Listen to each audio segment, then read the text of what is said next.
Beni aradığını duydum. Ertuğrul.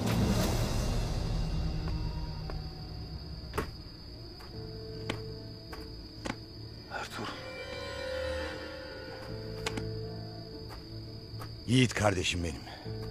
Allah'ıma şükürler olsun. Dünya gözüyle seni gördüm ya. Bu bana yeter.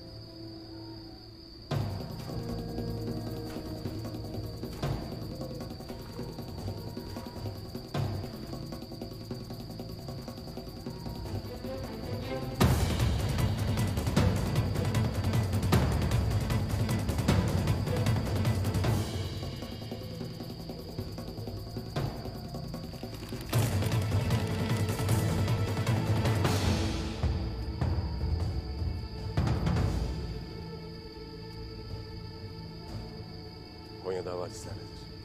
Sultan Moğol eşkıyası hakkında ne düşünüyorsun?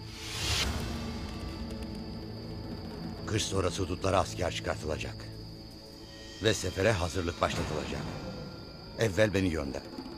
Tüm civar boyları, bölgeleri dolaşırım. Edindiğim bilgileri bir bir kendisine diyeceğim. Ya sen ne edersin? Neyi hedeflersin? Bu halinle Noyan'a savaş açmaya kalktığını duydum. Nice azlar nice çoklara galip gelmiştir cenk meydanında. Aciziyetim en büyük gücümdür. Noyan benden bir hareket beklemez gayrı.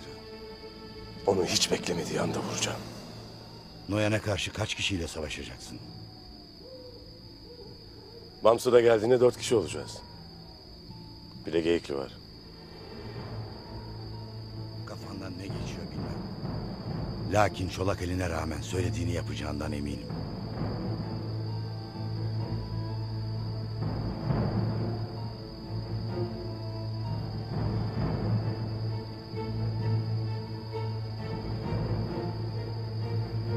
Kervansaray'da olanları duydum.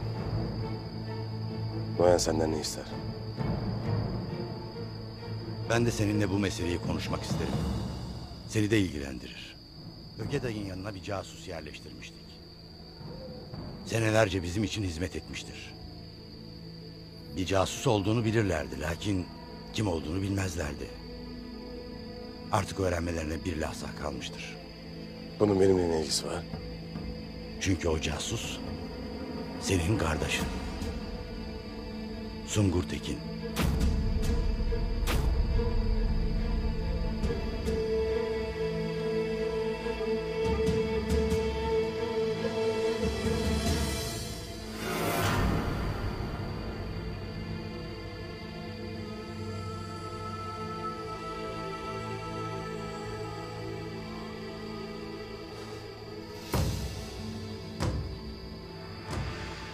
Sungur Tekin'in yaşadığına da, Noyan'ın söylediği gibi hain olmadığına da çok sevindim.